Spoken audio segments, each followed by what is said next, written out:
Michelle Malkin, host of Michelle Malkin Investigates on CRTV.com, is joining us live today from somewhere. It looks like the Rocky Mountains behind you.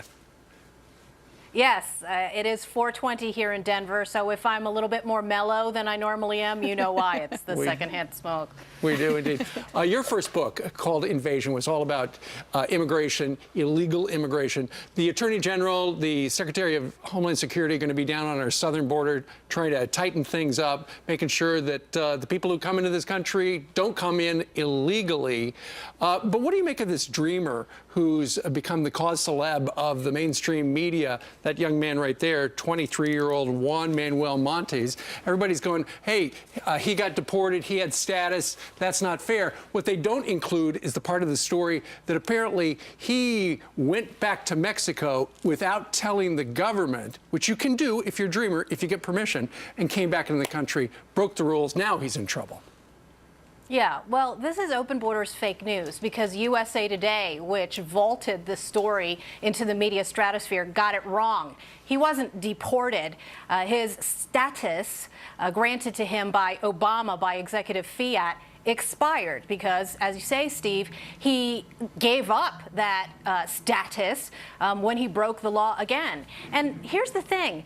The Trump administration and Jeff Sessions are finally making it clear to the millions of people who are here illegally that our laws on the books, and there are copious numbers of them, I documented them thoroughly in Invasion in 2002, are not a cafeteria menu. You do not get to pick and choose which ones to follow or not, and then get all up in arms when you're finally caught and the law is enforced. You know, so interesting seeing General Kelly as Homeland Security Secretary, the first non-lawyer. He talks like a law enforcement person, and he just almost dares you to put politics into his philosophy. He's like, I'm worried about drugs, I'm worried about terrorists.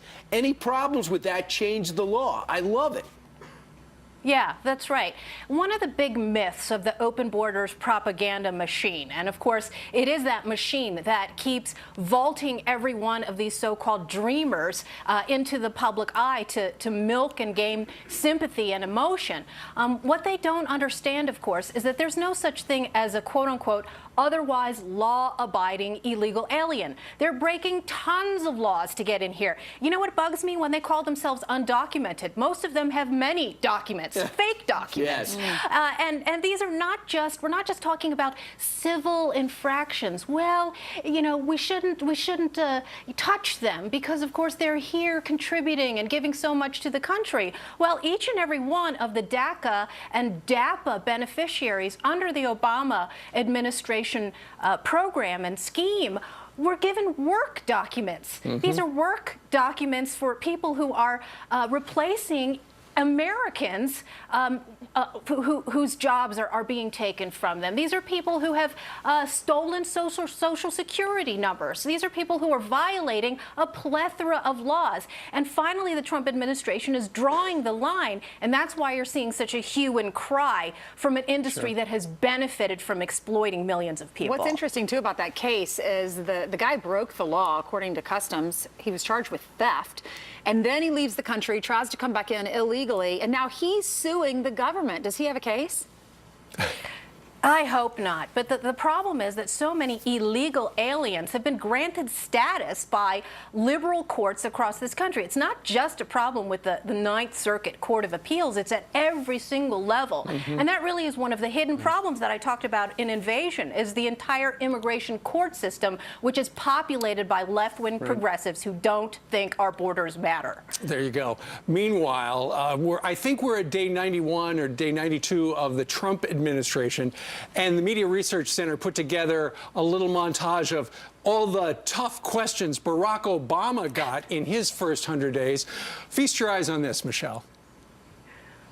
This morning, a new dawn, a new face from a new generation. We've got Barack Obama as our president and Michelle Obama as our first lady. We're all immensely proud. I think he's off to a good start. I was blown away by President Obama's grasp of the subject. He just wanted to let the American people know, I'm on the job, I'm doing what you elected me to do, and I've got a plan. He's had more success in this first 100 days than I expected. During these first 100 days, what has surprised you the most about this office, enchanted you the most about serving in this office, humbled you the most, and troubled you the most? Let me write this down.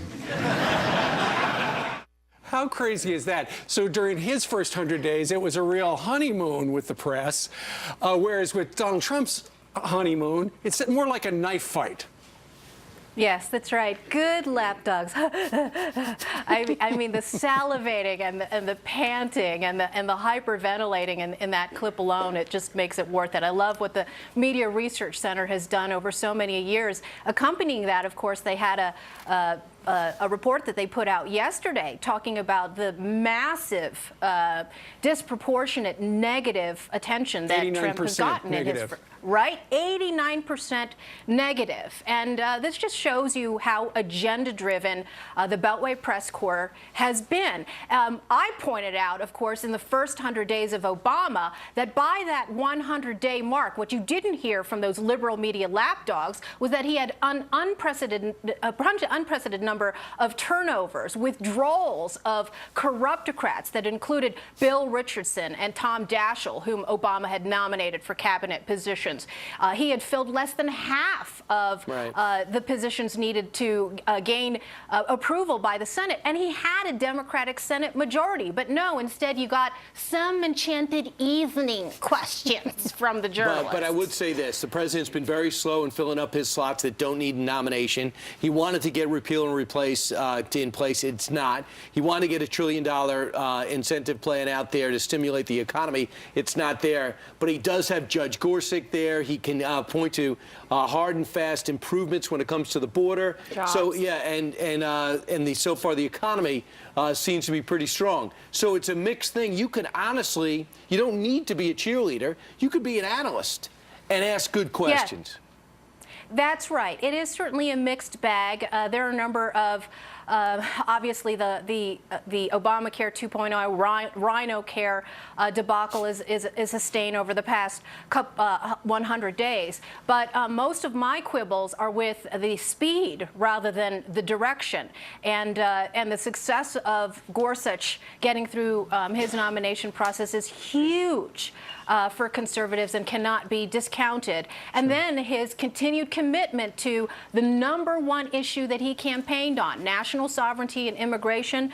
I don't have complaints, again, with the direction of where he's going as opposed to the speed. Right. Michelle, I think during your appearance so far, I have heard 2 words I've never heard before, rhino care and corruptocrats. Right. And you still have 2 minutes left, just saying. Yeah. All right, let's go. All right, Cole Webster, tell them to make some additions. Or the Sniglet attorney. Do we have a Sniglet attorney? I don't think they have an attorney yet. I don't know what you're talking about. All right, while we have 2 minutes left, let's talk about what's happening at UC Berkeley. They've banned Ann Coulter from going there to speak. They gave her all these rules saying you can talk at night. No, you know what? You can talk during the day now. Make sure the kids are in class, or make sure you only talk to kids. And then they finally said, for your own security, we're going to cancel it. She says she's going to speak anyway. What's your reaction? Well, if she were an illegal alien, she would have been embraced on campus, and Janet Napolitano, the former DH secretary, who's now the chancellor of the UC system, would have granted her an honorary PhD. But because she's a conservative, she's a pariah. I spoke at Berkeley in 2004. They had to chain the lecture doors while all of the free speech advocates outside were banging on that door and yelling shame for my entire 1-hour What do you lecture. mean? So They very chained the little has doors- changed over the last 13 years. They chained the doors closed for you? Yes, and I had a ring of both Berkeley Police Department and campus security protecting us the whole entire time. There is no safe space and safe bubble for conservatives on college campuses. And really the bottom line here, and I need to hear it more and more from parents, particularly Fox viewers, is that they're finally going to take their money and run and stop subsidizing these propaganda machines that ostracize people who express political dissent. These people do not believe in ideological diversity. They are not about the search for truth. They can't handle the truth. And the only kind of enlightenment that appears on the Berkeley campus is from the Molotov cocktails that these people toss at conservatives when they dare to come on to their safe spaces. Well, when Milo was out there and there was, there were demonstrations and there were Molotov cocktails, President Trump tweeted the next day, if UC Berkeley does not allow free speech and practices violence on innocent people with different points of view, no federal funds. That's what the president wrote. Yep.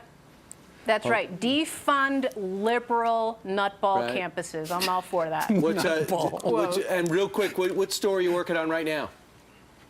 Oh, gosh, I've got so much going on at CRTV.com. We've got a very incredible story on the Muslim rape refugee crisis, a two-part series on the Gold King mine spill, which was engineered by the Obama EPA, for which there have been no consequences. A lot of investigations that we're digging into at CRTV.com. No wonder you're up so early. Thanks, Michelle. Take care.